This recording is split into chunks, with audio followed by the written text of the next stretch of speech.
Hello and welcome. My name is Angel. If this is your first time with me, I was born and raised in a cult called the Children of God, and I left just a little over a decade ago.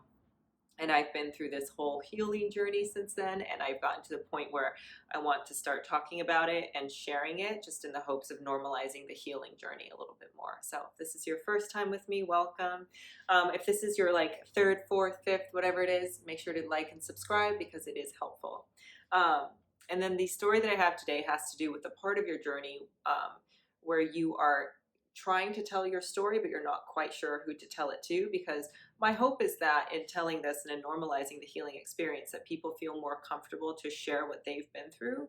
But there is a point in the journey where, especially if you're coming from something that can foster a lot of shame in you, it's really important to choose who gets to hear your story and to understand that your story belongs to you, and to watch how people react to it and what they try and use it for, and just make sure that you are not setting a burden down where somebody will actually take it and use it against you. So it's important to look for the people who actually use your story against you, or who try and use it to make themselves more popular. And I just wanted to give two instances um, of times that happened to me and what I did about it. So the first instance was I was on a walk with this one girl, and she had a little bit of a trauma background as well, as did I. And we were walking.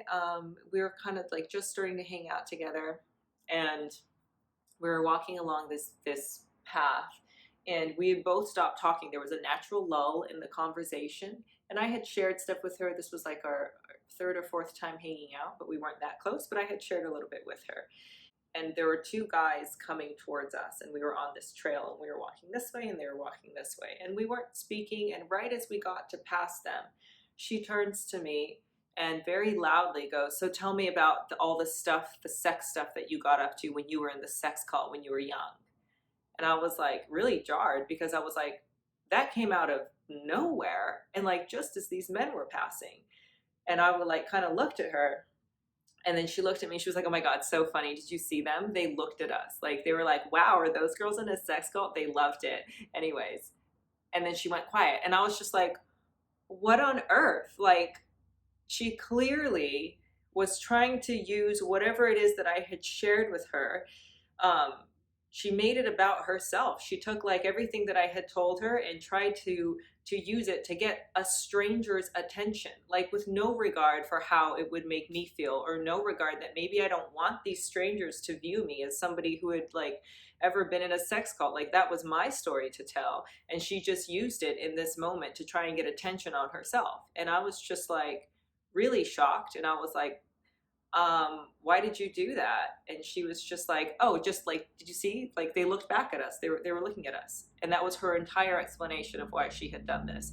So we finished the walk, and then after that, I just started hanging out with her less and less, because, the next time she called me and was like, "Hey, do you want this?" I was like, "No, thank you, I'm busy. No, thank you, I'm busy." And my rule of thumb is that you turn someone down twice, and then generally they get the hint. So I no longer reached out to her to try and like create spaces to hang out, because I got the signal. I got the signal that like, oh, I clearly don't matter. This person is trying to get information out of me so that she can have these moments for herself, or she can have these moments to use my story to draw in strangers to look at her. And like, my interactions with her had nothing to do with her trying to like help and bolster me. It all had to do with her. And so after that, I was like, okay, no, thank you. And I started moving away, and that relationship is now severed, and we don't really have any contact, which is great, because this person clearly didn't care about what I needed. It was all about how can they get attention on themselves. And then another time, I was supposed to go over to a friend's house, and this was when Systemites were new to me. This is when Systemites, for anyone who didn't grow up in the cult, and I was still venturing out very slowly and trying to make friends. And I had gotten to the point where I thought, okay, I am going to tell people my story, but I'm not sure when to tell them, what to tell them. And then once, like, it's such a bombshell, so once people find out, they want like a bunch of information out of you. And that had happened enough times that I was like, well, let me start to keep pieces for myself. And it just so happened that right before I went to this person's house, I told myself, I did a whole meditation practice telling myself, my story is mine, my story is mine, my story is mine. And I just like went through and mantraed that into my head of like, my story belongs to me. I get to choose what parts to tell. My story isn't for anybody else. My story is mine. And I had done that coincidentally right before I went to this person's house. And we were supposed to hang out together. It was another girl, and we were supposed to hang out together and just like talk about like wedding stuff for a mutual friend. So I had gone over there, and it was very casual. We just like sat down and we're discussing like what do we want to do for this person's bridal shower. Should it be a surprise? What are the napkins going to look like? And then all of a sudden this girl leans over to me and she's like, hey, can you tell me the most like fucked up thing that happened to you in the cult, like sexually? Like tell me the most fucked up thing that they did to you sexually. And I was so shocked, but because I had spent so much time before going over there reminding myself that like my story is mine, I was just like, I'd rather not talk about it. Let's get back to the wedding invitations. And I could see she was stunned because she didn't think that I would have enough sense of self to turn her down. And there was just this moment of silence, and you could hear a pin drop. And she was just like, okay, so you don't want to share with me. Okay, so I guess you don't trust me. Okay, that's fine. If you don't want to share it with me, I thought we were close, but I guess we're not. And I guess that, I think I'm a trustworthy person, but if you don't think that, and it was just this flood of like reasons why I should have told her, because she knew that that was it. And I knew that that was it. And like, I wasn't going to say anything to her because it was so obvious that like, first of all, it was clear that she was asking me this for herself. This had nothing to do with me. This had nothing to do with what I needed. It all had to do with her so that she could maybe like go tell somebody else like about this fucked up girl that she knew, or that she had a really disgusting story to tell. And I think it just kind of was a moment of clarity for both of us, and she knew she was caught, so then she tried to turn it around on me of being like, you don't trust me, you don't this, you don't view me as this, you don't view me as that, and if you don't like this. And for me, I was really proud of myself. I was like, yeah, my story is mine. I don't have to tell it. The parts that I tell are parts that I can tell.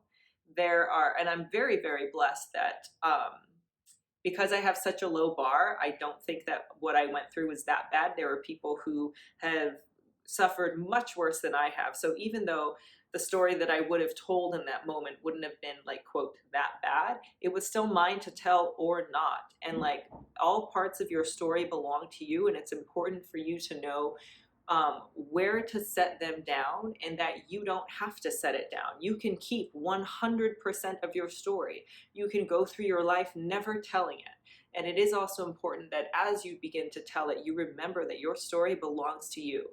You can tell the parts that you can manage to tell, and you can keep parts to yourself that you cannot manage to tell. Because again, it's important to remember that the things that you hear from people about their story are the things that they can verbalize. And there are things that are sometimes feel inexpressible, and sometimes people will come in and they want to break you. They want to see the break because it makes them feel happy that they broke you. And it's important to know what that looks like. And I think it looks like that. It looks like those two women. It looks like one of them using like parts of my story to get attention on them.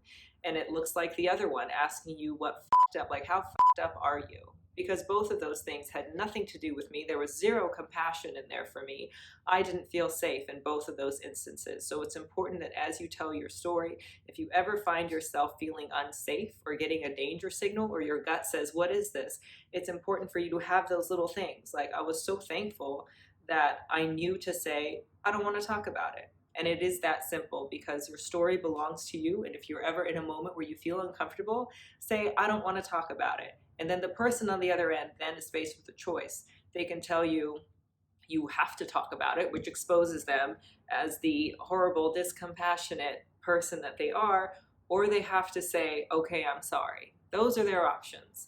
And in both those instances, both people kind of expose themselves as being the person that they were, which was not compassionate towards me. So I am no longer in either of those relationships. And again, my rule is that you decline twice, and they usually will get the hint. But I just wanted to get on here and remind you that your story belongs to you. You never need to tell it. But if you do tell it, make sure that it is met with respect, because it is a difficult thing to do, to start to come out of your shell and to start to talk about the things that have hurt you or caused you shame. And it's just really important to look at how it's recepted, and to feel safe in the environment that you're telling it in. And that's really important, because you matter, your story matters.